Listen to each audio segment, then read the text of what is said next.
Okay. Now it's recording. We good. Early boomer. Yeah. Yeah, well, I'm early. Yeah. You need your own show. No, I want to hang. I'll be your sidekick. Yeah. Yeah. No, I'm gonna be yours because it's your show. You came in like this is our I'm show. just a boomer, man, just hanging out with a bunch of young guys. It's all right with me. I like this. I like that energy that you have, man. Like a leader. Yeah, man. I'm 63, but I feel 15. Whoa, man. Right. You're not much older than John. He's up there too. I think he's 25. Thank you. I appreciate He's all right. He's all right. He's healthy doing all that walking around, man. Listen, we took a liking to you from day one. Thank you, man. And you know what? Y'all my favorite customers on the route. I don't even know if we're on. That's okay. But anyways, really, I want to tell you, it's like it's nice to see you. We want to make sure that you're okay. Give you water. And, appreciate you. It's just you're always upbeat, and we like that. Thank you. Yeah. So. I'm not upbeat about the packages sometimes, but our packages are light, brother. That's just paperwork. Yeah, I appreciate you guys, man. That's one of the cool things about being a mailman is I get to meet people, and you guys have been one of the people that I've met, and y'all always give me water. You trying to get me on the coffee, but I told you I ain't no coffee drinker yet. I almost texted you like, Jean, what you want? And I was like, oh man, he doesn't drink coffee. I know, man. I haven't acquired the taste yet for some reason. Well, let me tell you what, we'll hook you up whenever you're ready. Oh, Tremont? Yeah. Tremont. I think y'all are like the third or fourth people that have come in with Tremont. We had a couple guests That's come in with my Tremont. baby niece. Oh, yeah? Yeah. That's her business? Well, not mine. My niece, that's her business. But I can't call it. Well, she was a baby at one time, and now she's not. But it's nice to see people succeed and self-employment and do things good in life. I like that. No matter what it is. Yeah. You're only here for a short period of time, so let's be kind to each other and love each other. I like that.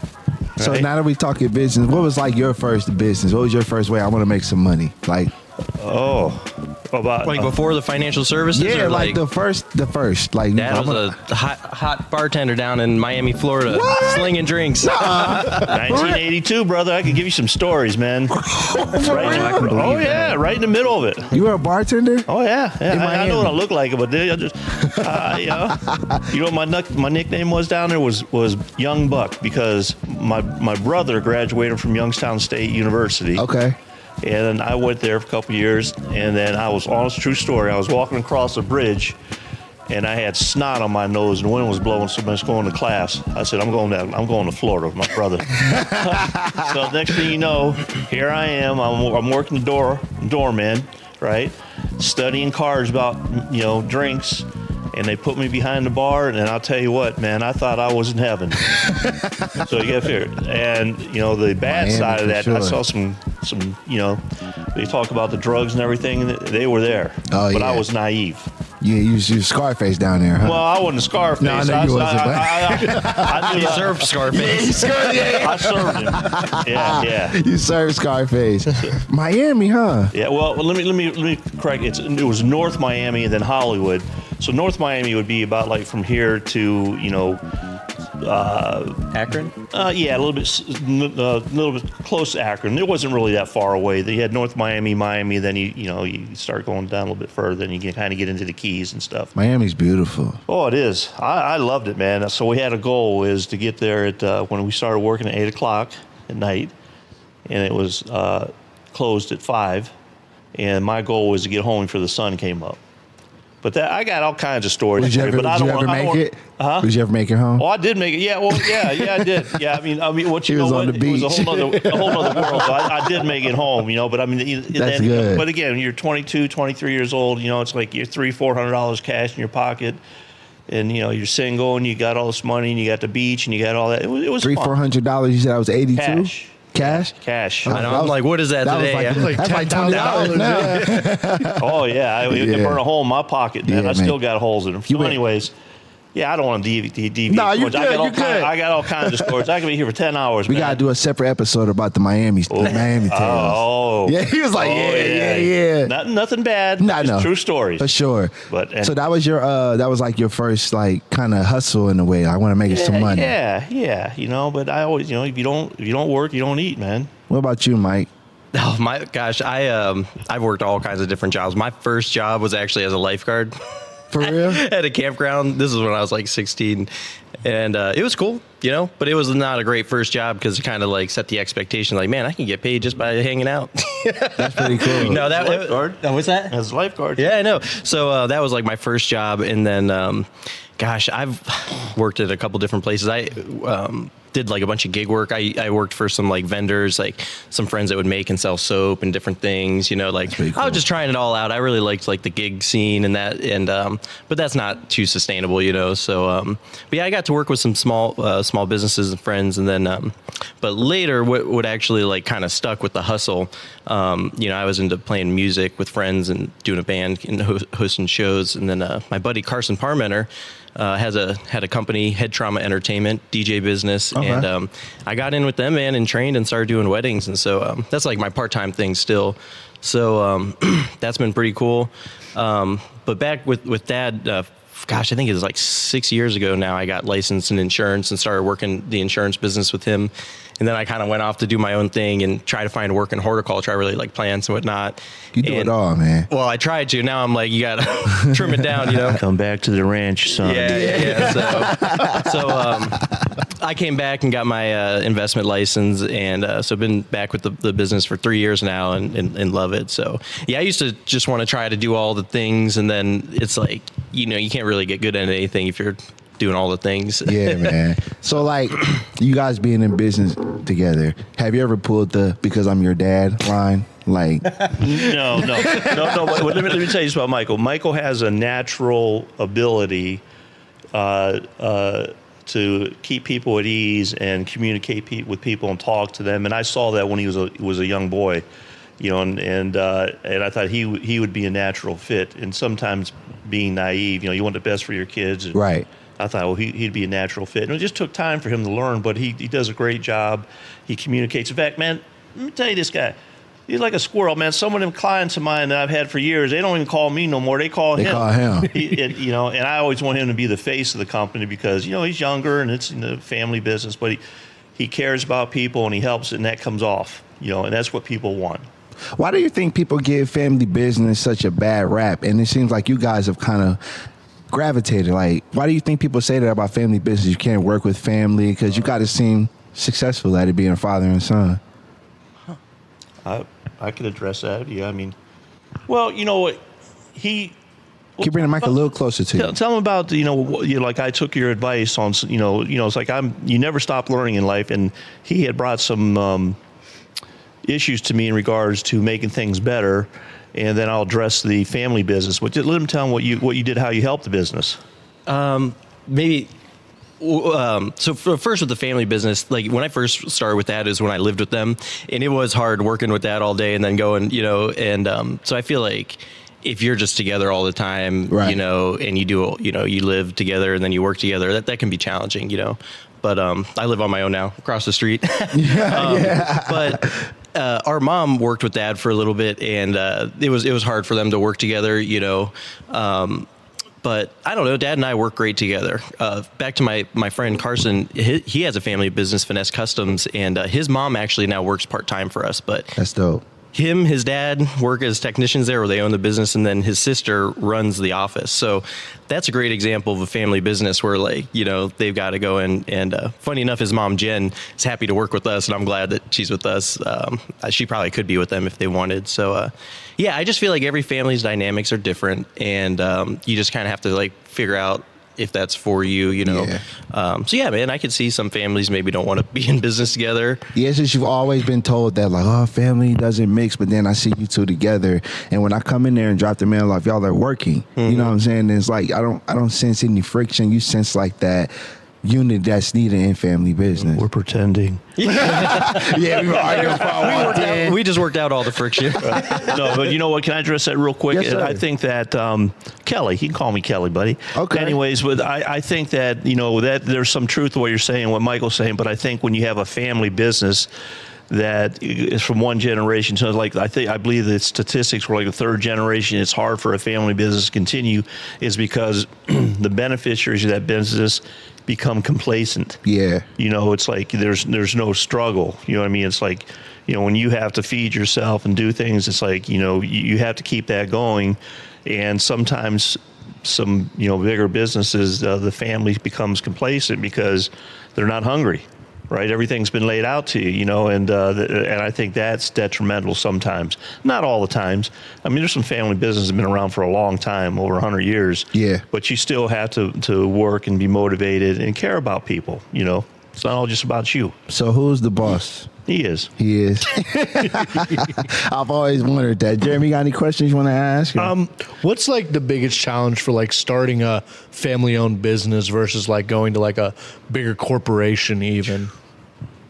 In this business, You the boss, man. Look, in this business, if I didn't, if I couldn't walk in and join Dad and start learning from him and everything, I'd have to probably go to a firm. Yeah. But Dad started with an insurance agency back in the day, and he, learned through different companies and then pretty much went independent. So it would be real hard to start an investment advisory firm from scratch and just build it. Because, I mean, you don't make money until you have a good bit of money under management. So I feel like that's different depending on what kind of business you're in. Like if you're starting a coffee shop or something, like, hey, you could just start like a small business, and maybe it does make more sense to start your own thing versus like franchising one, But this kind of thing, it would be really hard just to start from scratch. But luckily, Dad's been doing this for a while, so we have a good book of business to work. Well, when I went independent, and I've been in the business for 33 years, and I went independent in 1997. And the truth is, so I was working for a company. I worked in credit unions, and credit unions are great places. And my manager, wonderful person, but he was kind of tooling around at the time, making six figures. I thought, wait a minute, man, I could do this on my own. Yeah. So, and there was nothing bad against him, so I decided to take a chance. But, I knew that, I had a family and I had to work and do whatever I had to do. And they used to kind of chuckle at me. They'd see me leaving the house at night, and I would go make house calls because people were working 9 to 5. So the only time I got to see them, so I still make house calls. But Michael's right to address your issue there. It's difficult, but you got to have that drive too. Somebody had to start somewhere. Right. And I don't think none of us were born with a silver spoon. So, you have to apply yourself, and you're going to have ups and downs, kind of prepare for that mentally. Try to put a little bit of, money aside as you're building your business, and have it in your heart that that's what you want to do, and you'll succeed. It just takes time, but you got to go through the ups and downs. I like that. I like that a lot. And for as hard as it would be to start from scratch, I feel like for Dad and I, it would be even harder to like work for a firm and be in an office from 9 to 5. Yeah. Like we are not that type, I mean, we'll work hours, we'll work in the evenings and stuff, but like, man, we are not 9 to 5 kind of people. But that's not, I mean, we need 9 to 5 people too. Yeah. That's not for everybody. Right. It's just, I would probably be hanging right out to the first tavern, and I'm just kidding. I'm a non-drinker, but you see those folks, man, they're in a cubby hole. That's a lot of pressure sometimes. That's real. It's like you looking out the window. Some of them want to get out of that to be in your position. So I think the fact that you're in your position where you're your own boss, right. A lot of people want to get to that point. So that's why I was like, I want to have y'all on the show. And plus, I'll deliver mail to you every day. You're your own bosses. And I think a lot of people want to get to that point. So that's why I wanted you guys to come on the show to talk about the business, your dynamic as father and son, and just also sharing what's going on in the city. So really quick, before we go on break, where can they reach out to you guys at? How can they get in touch with the business? Yeah, we did start some social media platforms, George Financial Services. Now, there's some all over the states, but George Financial Canton. If you just Google George Financial Services Canton, we have a Google profile there. It'll take you to our website, and it's actually my phone number right on there. So you could book a call or even just reach out and then follow us on socials. But he said, Google me, y'all. Google me. Google us. Jeremy, where can I follow you at? You can follow me on Facebook at Jeremy Andrew or on Instagram at _JinjaNinja_1. Chase, I'm sorry. Chase, where can I follow you at? I say Jeremy, excuse me. They can follow me on Instagram at Chase_Alexander99. All right, you can follow Krishan _White, ZWorthy68, and everything, Twitter, Instagram, Snapchat, Jean P the MC, YouTube.com/Jean P the MC. Follow the podcast. Y'all gonna stick around with us for a minute? Yeah. All right, man. We'll be back. John P the MC, say what you mean. Peace. Peace. Say what you mean. mean what you say. Episode 169 of the Say What You Mean podcast. Jean, One, the two. MC. George Financial Services in the talk house my with shit us, here real man. quick. This is your show. Oh, I'm gonna let Michael take over right there, man. Michael can take over. He's a better looking one. How you guys doing today, man? Good. Everybody good? Yeah. Yeah, man. Hopefully you get some investments. The Super Bowl is today, so hopefully you get some big winners and they invest their money wisely. if That's they right, win, man. you know? If you win, give us a call.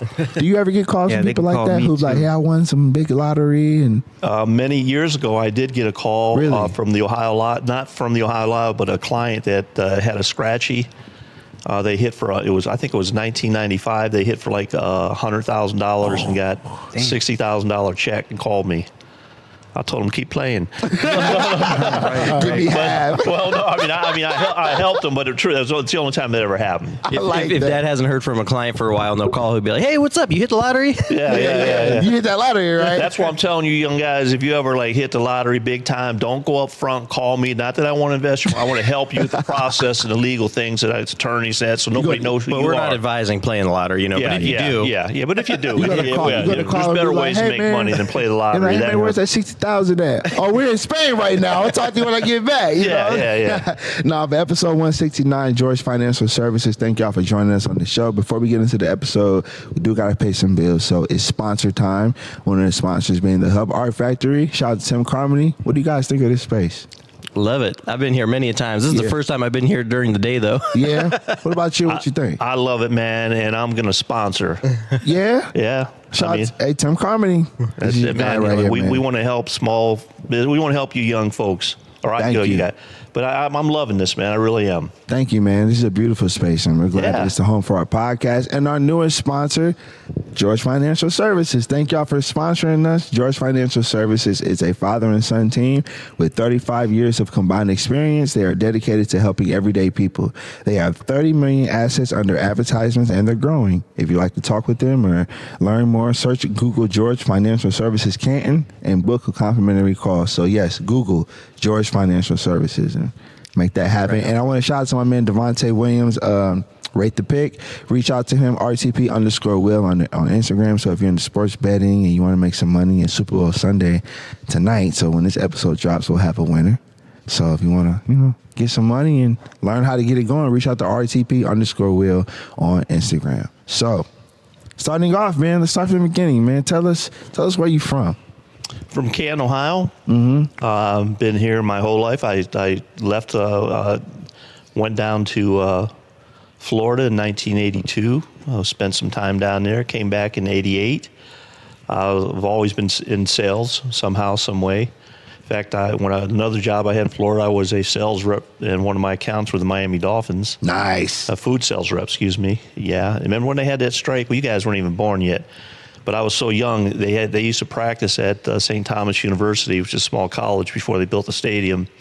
And that's where they had their 2 days and everything. Mm-hmm. Well, they had a strike in 1984, and I was going there to get my sales order, to get my food order. They let me in because they thought I was a student. But they blocked the trucks. But anyways, I had a little bit of experience, there. And then I came back in '88 and met his mother when I bartended again, and I told his mother that she's the most beautiful woman I've ever seen in my life. Good call. That worked, man. Anyways, but what happened, then she came back to see me like a week and a half later, and I didn't recognize her.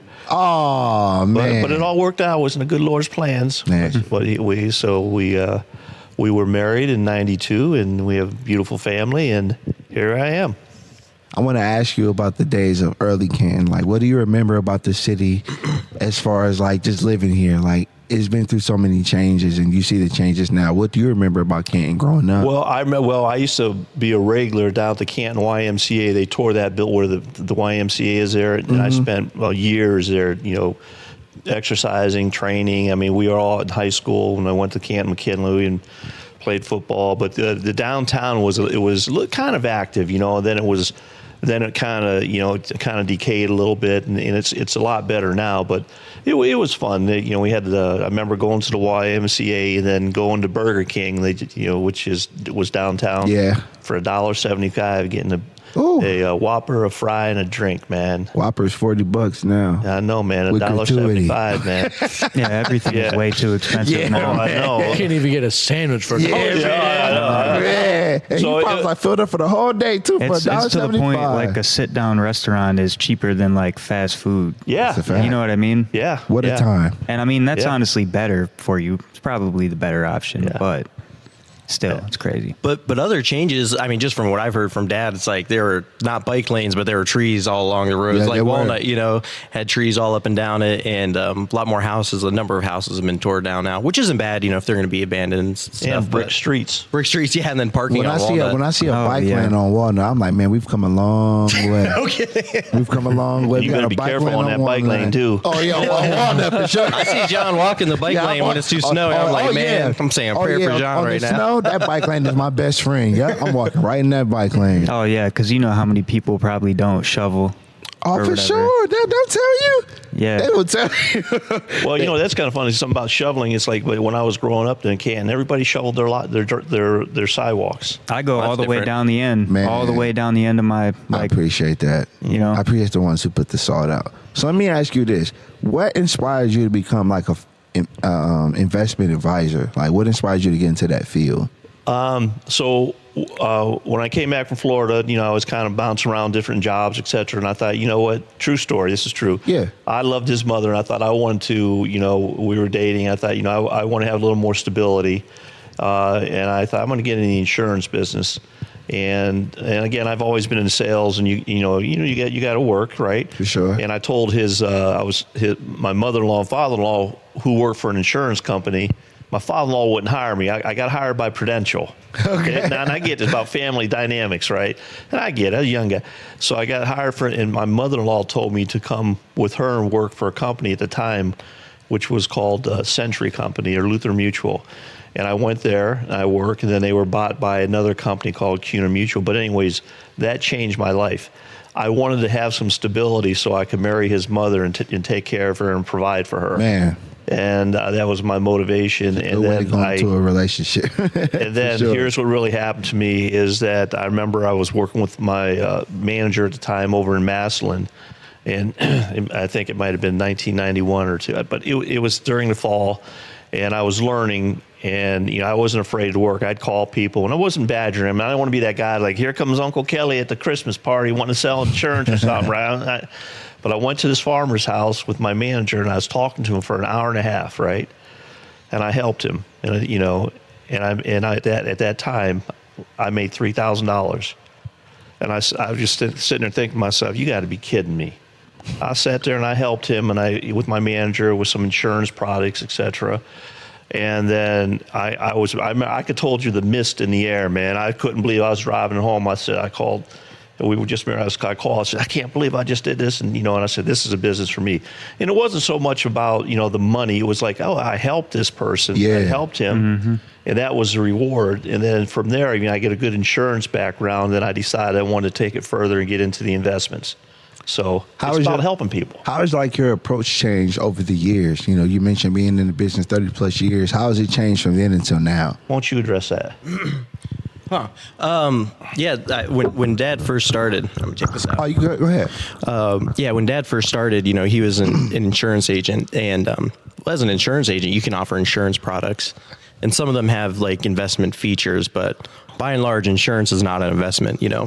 So the approach has changed just in being able to offer more things. So when Dad started to get to offer funds, then he would be able to offer investments for folks, and then he started to offer managed accounts. So he went from an insurance agent and then got his broker license to be pretty much a stockbroker. Then you can offer funds. And then he moved into managing money to where you're not just selecting funds, but you're actually buying stocks for individual clients. Gotcha. So it's kind of an evolution from, okay, we're dealing with insurance. Now we can offer some investments. Now we can actually manage your investments. And 3 years ago, when I got back with Dad and with the business and got my license, we talked about going independent.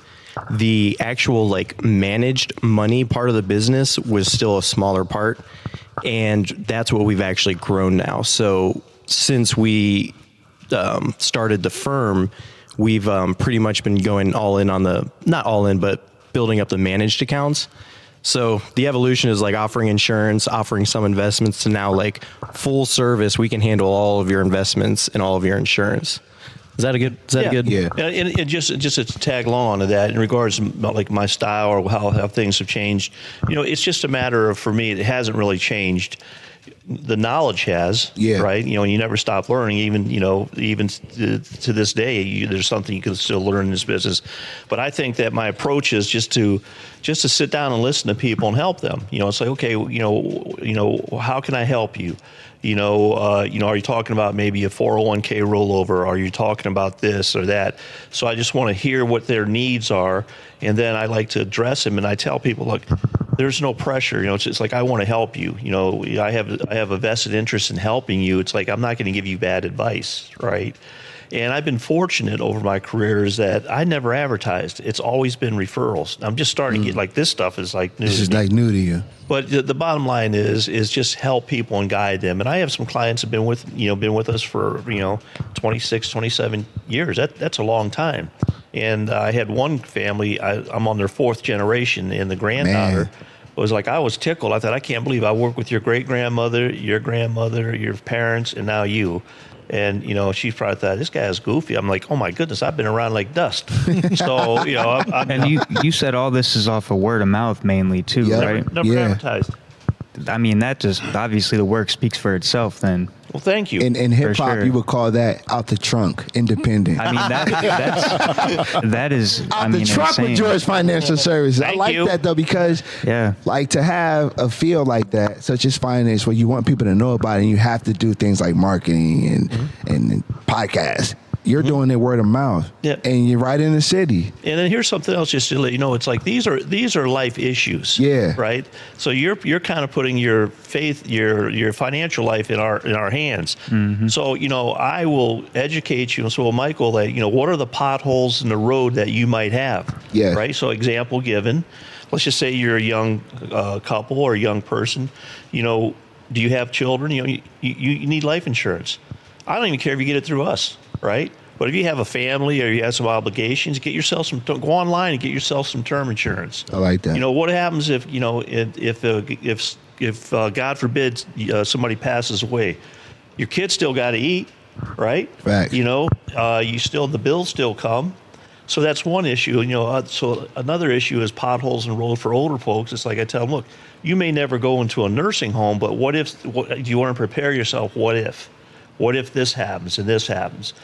Do you have your legal house updated? Do you have your will? It doesn't mean you're dying or going anywhere. But if you're sick, do you have the right person to help you step in for your shoes? And then you could educate people on investments. And I think we do a good job talking to people and just keeping it basic. And we don't get a lot of phone calls when the markets go down. It's because we diversify and you have some safety. You have all these things in place. And it doesn't matter what we say. It's like if you don't have if you a peace of mind, if you're going to lay in your bed, look up at the ceiling, and be all freaked out, but I tell people don't do nothing. Yeah. Right. So these are life issues, and we want to help you. I had a question for you. This is a question actually it was recommended. How much should the average American save for like retirement? This is a question for me personally. Like when you talk about investments, I've been hearing a lot about retirement. Mm-hmm. How much should the average American, whether in the employment, how much should they save? Man, that's such a subjective question. Can I add on to your last question here real quick? Of course. You're asking if Dad's approach has changed over the years, or how has it? I think Dad's approach has been pretty consistent. What has changed is what we can offer. When he started, he could only do insurance, now some investments.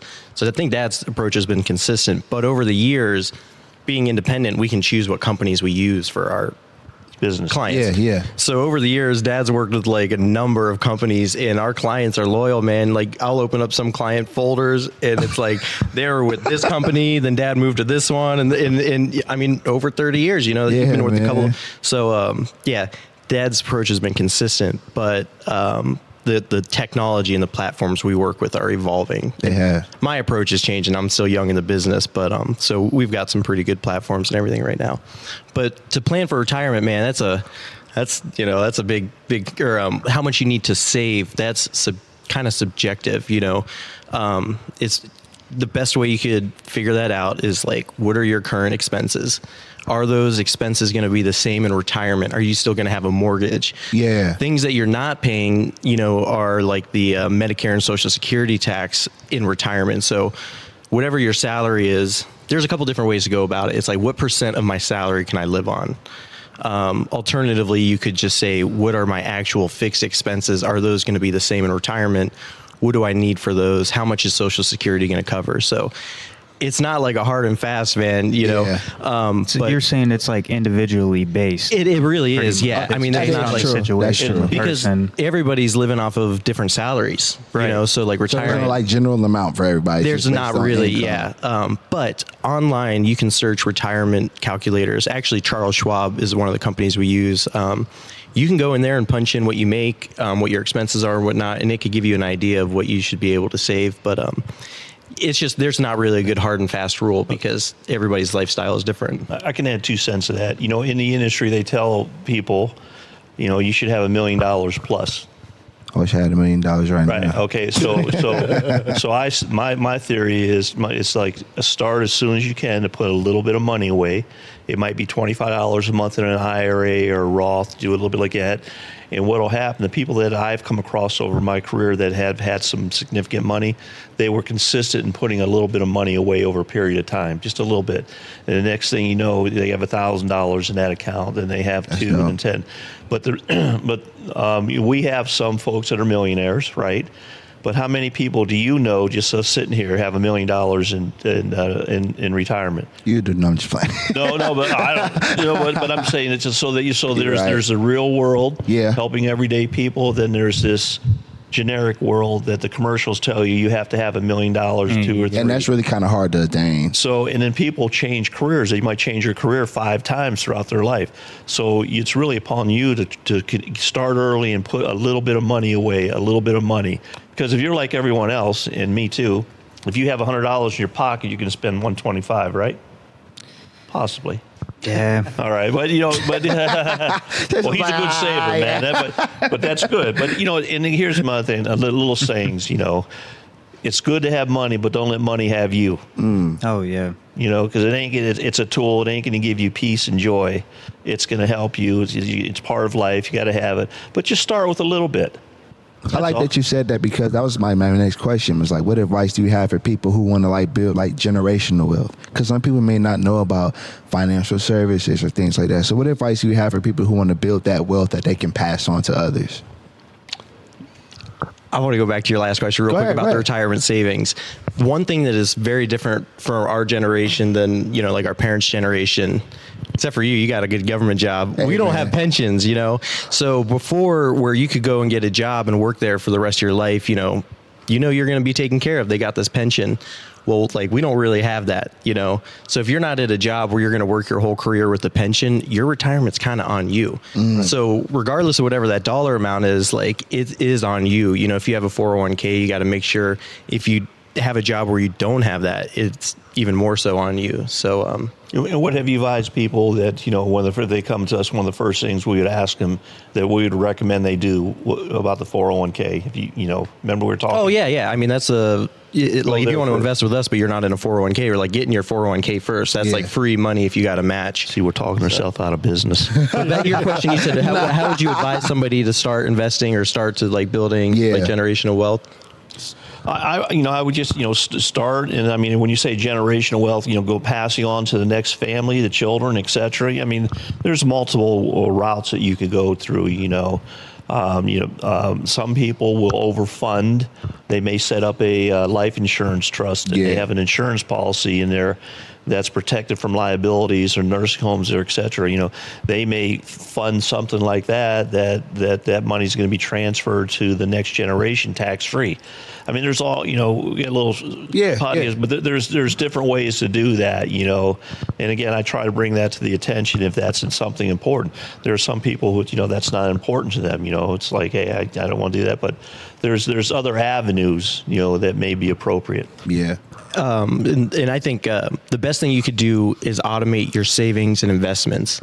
you know, if most of us probably already have our bills on auto pay, but if you know a certain dollar amount that you want to put away just to save, it's a sad day, or invest, you know, automating that. If you know what you can afford to invest or save every month, if you automate that, you know, you just get, because you don't want to have to like consciously think about saving money each time you need to put some away or investing. So you can do a little projection. You can see like, okay, if I earn an average of 8% a year on this money and I start with 1,000 and add 1,000 every year, you could see what that'll do over time, and it's pretty impressive. So I would say for somebody starting out, if you can automate either your savings first or then investments, that's the way to do it, because you don't want to have to be thinking about this. In hip hop, that's called making money in your sleep. Make money in your sleep. That's I got another hip hop one for you. What's that? Stay out of debt. That's there you go. You know how many people live beyond their means? That sounds like rappers. No, but you know what? What's they do? They beat you up online. They all attack you online. I don't want to say stay. No, not that's all the truth. rappers are bad. But anyways, but that people like athletes, rappers, entertainers, like you talked earlier about that image of everyone's rich. I don't think people understand like this isn't going to last forever. You know that's why a lot of them get into investments and they get endorsed. Yes. Whatever it is, you know, because they know. But it's like no matter how they're much. not going to rap forever. Yeah, but people don't think like that for some reason when it comes to money. Like they think you're not going to play just basketball forever. Right, You know, right. you gotta. Yeah, for sure. Like Jeremy, you have to figure out other options. Yeah, I was going to ask because, I mean, obviously this isn't something that they teach in schools. You know, it's something that even I have to learn on my own. Personal finance was an elective. No, not for me. But how important is it for like the everyday person to, you know, get life insurance or invest into like companies like you guys? Like, is that something everybody should have? Only certain people? Like, well, I think, you know, again, everyday people, everyone should, you know, try to, you know, I'm a realist, you know, you do the best you can with what you have at that moment, right? So I would say, you know, I believe in life insurance, okay? There's many, and I'm going to have Michael share this story about life insurance, but, you know, you may, I don't know, people may get married, you know, if you buy some 30-year term when you're 25 years old, it's dirt cheap. It's, you know, it's protection. You know, you may get a house. There's things that you may want to do as you progress in your life, right? Yeah. So, and you don't want to leave a lot of debt for somebody, right? Maybe your family, et cetera. And then, you know, putting a little bit of money away, it's just everybody should put a little bit of money away. I mean, you know, I would say myself, you know, I blew tons of money when I was young. I didn't, you know, I mean, I got money in my pocket bartending, it burned a hole in me, man. It's like, you know, you're right. You know, spent that for $100 quick, huh? Yeah. You know, so I would say, you know, I would start now, just put a little bit away, put some money in away in an IRA, have some money for, and you know, the peace of mind you have is like, if you have a little bit of savings, right? And you know, what if you hurt your knee or you get sick or you can't work? Well, it takes the pressure off. Hey, I got a little bit of money over here, right? So, you know, so I would say start as soon as you can. And yeah, they should teach these things. But, you know, like we all experience debt, you know, we all have had that. We've all wasted money. But you try to eliminate that as much as you can, you know. And again, I want to say it's good to have money. Don't let money have you. I like that. Try to start with something a little bit. And that's why, you know what, if we have young people that are putting money or dollars away with us, it brings me a little joy just to say, hey, you know what, we're helping them, because they may not think of it right now, but they'll think, you know, down the road, I'm glad that somebody gave me the time and day to help me and guide me a little bit. And that's what it's really all about. I appreciate that, you know, because when people have like money, they think like money, like you said, it lasts forever, but you got to like think ahead. And I know lately in my finances, I've always been just thinking ahead. And it's important to save. Just because you have money, my grandma always says, just because you have money doesn't mean you got to spend it. Thank you. Know That's what I'm great saying. Like, yeah, that was her quote. She would always tell me. So, like, I thank y'all so much for just giving like tips and motivation for people. Because, you know, lately a lot of people kind of feel like, what do I do with my money? And do I spend it? And they just go right to Amazon. You know what I'm saying? Or just go shopping and doing Buy their stock. Yeah. So what I want to do is I want to take a break. And I want to do a section called Peace Positive Point, where you guys say a quote individually that means something to you. And I want you to tell the story that you were saying about the investment. You said you had a story that he had to tell you on the podcast. You told me he had a story. Oh, yes, about planning, a little bit of planning, and how it made an impact on someone's life and their family. So can you tell us that when we come over the break? Love to. All right, man. We'll be right back. Episode 169, Say What You Mean podcast, George Financial Services. Peace.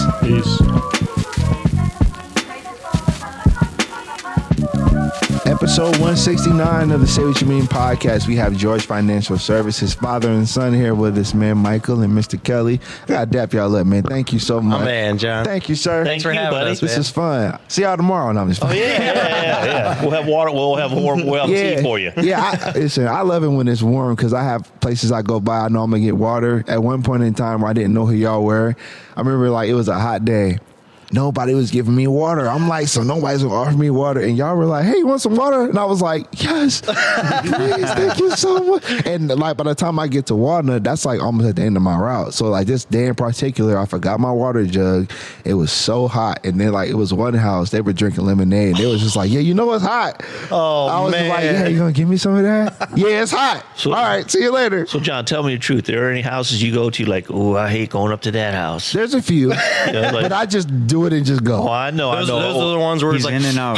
In and out. The dogs, yeah. But you know what? As long as I've been a mailman on there, it's like at first I was scared. Now I talk to those dogs like kids. Hey, move. Get out of here. man, that one video you got to passing by all those pit bulls on that fence. That was on the Southwest. That was on the Southwest. At the house I walked past, and I just made that just being funny. That video has 1 million plays on Instagram, and I just did it just doing it. And like I remember when I shared it, it went from one comment to like 30, 40. I was like, oh, this is, people are watching, but they all were laughing. Some were like, how did you forget the Lord's Prayer? I was like, if you see that many dogs, you would forget the Lord's Prayer too. John's walking by all these dogs praying. Do you ever go by a house, you get like a creep vibe, like there's some spooky stuff on this house around? Yeah, actually, crazy story. Oh, yeah? The house next to yours, it was vacant. Oh, but there was a yeah. dog that would come out. And that's when I learned about like floaters. I didn't know people would just stay in vacant houses. Oh, yeah. This person had a dog. And man, this dog would come at me. I remember that. Let me tell you what, I was never scared of dogs. I love dogs. And I was scared that day. That Dad was walking out of the house with like He bit you? Didn't he bite you? No, crazy. So this was the first dog I saw that went across the street to get at me. Usually dogs will see you and just be on the other side. This dog, it's funny, dog waited for the cars to pass and came across the street and chased me, and I fell right in front of the house across the street. Right. And they came and they said, get away. Because I was like, yeah, this dog, I'm a goner. Because I fell right in the bushes, backing up, and I fell, and I was like, well, this is a mailman story right here. I'm in the bushes like, oh, this is crazy. He was a pit bull, wasn't he? Yeah. Yes, but I didn't know. He was angry. He was angry, and he would wait for the cars. I'd be on the other side. He said, I'm going to get you. And he come over there and chase me. Man, when that dog showed up, Dad got a pepper spray canister, looked like one for like a riot with like, Man. looked as big as a fire extinguisher, man. He'd go out with that in a bat. He's like, you know what? He spooked me, man. He did, I mean, didn't he? you know what? I The was whole riding my street. tractor, my lawnmower, and I thought, oh, nice little dog. And I thought, nice. What are he? 'Cause he's a beautiful dog.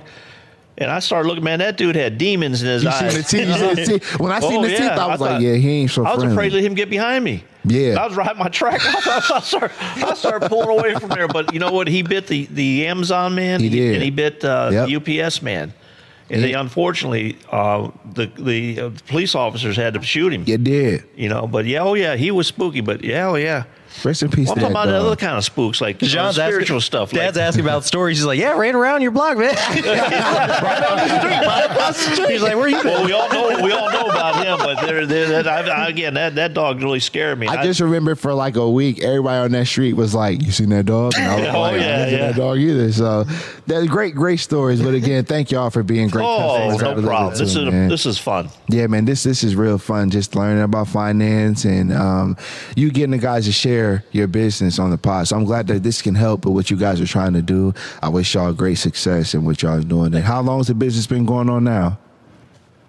How long? Like, Well, 34 years. Yeah. man, 34 years. Yeah. Here's to another 34 years. So we wish y'all the best. So Oh, by the way, I plan, Lord willing, never retire because I like what I do. yeah, man. You ain't got to. Your own boss. You can pick when you want to get out of here. I just kind of like it's not even work to me. It's just helping people. That's what's up. Yeah. You know, they say it's not really work when it's something that you love to do. Yeah. So I'm glad you found what y'all love to do. So this is my favorite segment, man. Peace, positive point. It's where my guest said a quote. You said a few quotes. You've been saying a few quotes out there. I got all kinds of them, man. Yeah, man. But this is how we love to end it. We love to end the show on like a positive note, man. So, Chase, you want to kick it off? Yeah, I'll start it. Okay. Mine is money never made a man happy, yet nor will it. The more a man has, the more he wants. Instead of filling a vacuum, it makes one. What's that mean to you? Pretty much like kind of explained itself. Like you're just gonna keep trying to fill that void, but no matter what, like it's not gonna be filled. So you really just gotta, I think you just gotta appreciate kind of like what you got. I like that. Mr. George, you got a quote for us? Wow. I got a bunch of them, like a bunch of squirrels up there. But anyways, I would say have the good Lord in your heart, be kind to each other, and show love to one another. What's that mean to you? No matter who you are or what you are, we're all human. Be kind. A little bit of kindness doesn't hurt.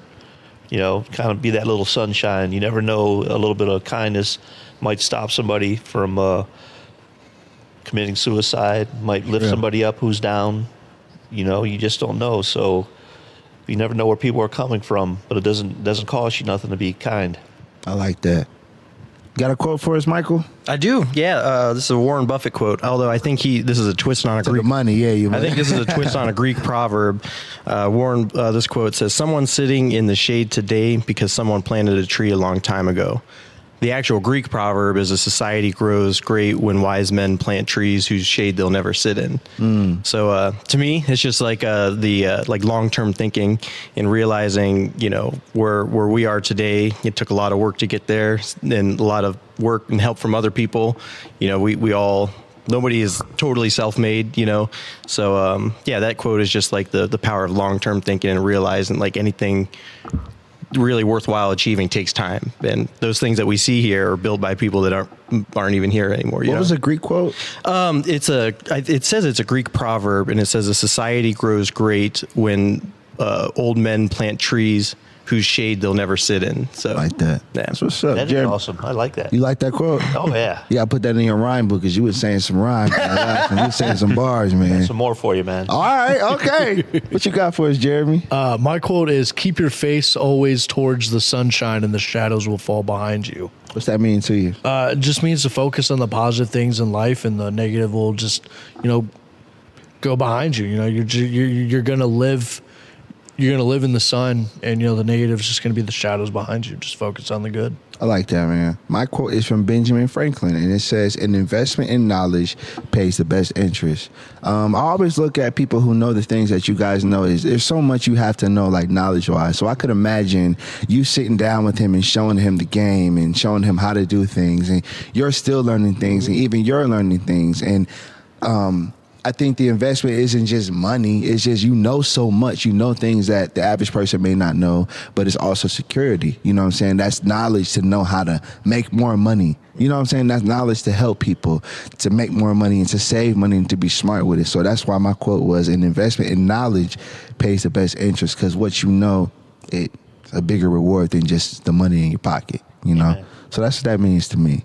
So do we have any last questions or anything we want to ask them? I don't think I have anything off the top of my head. I had a question about one last thing is crypto. I noticed a lot of people are getting into that. What is the deal about it? Like, for people who don't understand it, like what's the importance of that, or is there something that people should make when they get into investments as well? Man, we're gonna have to do a little teaser for another episode because I could do a whole segment on this. But I'll say crypto. If you listen to any of like the well-known advisors, you know, like people, when you think of if you're gonna look for investment advice, who are people listening to? Like Warren Buffett and Dave Ramsey. Yeah. So I'll say right out of the gate, if you listen to what they say, they're not about it. Okay, so we have a little bit of a contrarian view. Bitcoin specifically is like the biggest cryptocurrency. Bitcoin is the best performing asset of the decade. If you just look at the numbers, it's undeniable. So some people in finance think that it's too volatile to actually recommend. And this was kind of why we actually went independent with the Schwab, or, you know, we left the broker dealer world because we didn't want to be limited on what we could offer. Okay. So I think we both think Bitcoin is going to stay, and the fact that the federal government is going to possibly have its own Bitcoin reserve now is pretty big. Man. So Bitcoin represents decentralized finance. So whereas like any other money, we have to use banks and these payment processors to send between, send back and forth. Now you still have to use a crypto exchange, but what Bitcoin represents really is the first like peer-to-peer currency, so there is inherent value in that. And some people say that the only value is based on what somebody else is willing to pay, but actually the value is in the technology. It is truly a decentralized finance. So decentralized currency. So we do include some crypto digital assets. I call them digital assets. That's like the politically correct term. That's, I think it's okay to have like say 1 to 5% of your portfolio in that. But it's like, it seems like it's almost all or nothing. Like people that are into crypto are like crypto bros and day trading meme coins. And then there's people that are like, just think that that's only used for crime and don't want to. And so I think that both of those extremes aren't great. It's just something that I think the world is still learning about. Well, yeah, and kind of wondering about, So, I think, it's not something to be afraid of. Embrace it, have a little bit of it in your portfolio, but don't be, don't be trading. And we have access to cryptocurrency via a mutual fund, not individual cryptocurrency. Okay. We're regulated. We're not allowed to do that, but it's good to have a little bit of exposure. It would be like 35 years ago with Google. Look at the tech world today. I mean, it's some comparison to growth. So, a little bit of risk, but there might be a lot of reward. But it's highly volatile, but it's here to stay. Mm-hmm. We gotta do an episode on that, man, because I keep seeing it all over everywhere, and I'm just like, I feel like I need to know what this is. So I see people investing in it, and it's just a world I'm not familiar with. So that's why. And I'm glad you're saying that, because I've been telling Michael, Michael, you're a young man, you need to get out and educate people about this market, and because it's here. He might be doing what you're doing for 30 years, and it'll be crypto by the time 34 years come on. People, you're making crypto investments, and well, you won't know how well it'll do if he does that and he listens to his dad. So if you see me come down with like I'll slim down and I got a nice tan and a nice gold chain, and you back in Miami opening your own bar. What do you do? Well, my son's a crypto advisor. Right. So George's bar in Miami. We got a chain come on now. in, 3 to 1. You buy 1, we'll give you 3. Man, I'm sorry. I'll be professional, You're brother. good, man. You're good. This is say what you mean, man. You've been doing that this whole episode, so we appreciate that. That's how I live, man. Yes, man. We got to get you as a host. When I can't make it, he'll be here, all right? He'll be here. Sounds good. I might talk too much. Hey, man, we need that. But we need to have him come back on the crypto. Yes, because he's good. I can tell. He's going to show me how to make some crypto. If you come on, it'll bring some more hair on the pod, More hair on my head. Hey, I'll be able to buy some hair with crypto. If I make billions of dollars in crypto, I could buy me some. No, but the whole thing is, man, mine's thinning out, but while it's here, man, we gotta make be part of the hair club. Any last shout outs when we get out of here? Any shout outs? Okay. What'd you say?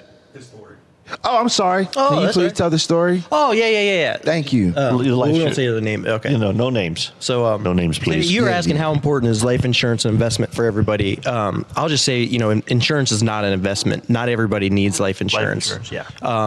When you need life insurance is when you have other people depending on your income. And whereas if something happened to you, the other people would be in a bad spot. So that's when.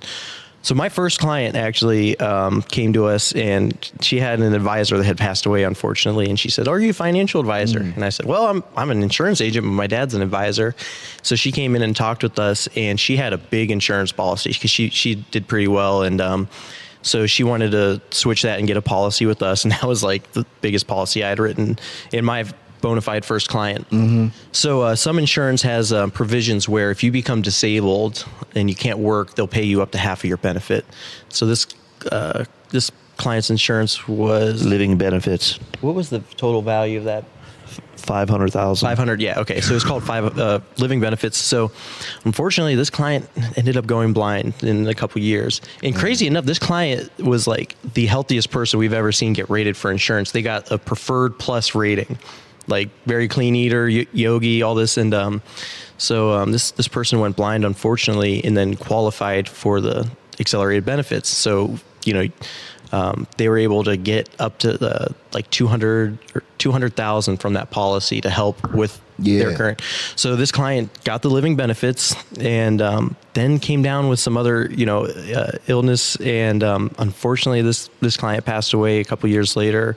But her children were able to inherit the rest of that insurance, and that payment made her life a little bit better in the meantime, because they were able to afford some things, to like some accommodations in their home and whatnot. So that was just a kind of crazy situation where the actual insured got to benefit from that policy, and then their beneficiaries because of a disability. Yeah, and not all insurance pays out like that. That was just a certain kind of policy, but it was just kind of crazy full circle thing, man. Seeing my very first client see this insurance work for her, and then her beneficiaries. So yeah, it was really sad, but it's grateful that we could be in a spot to help her and make a difference.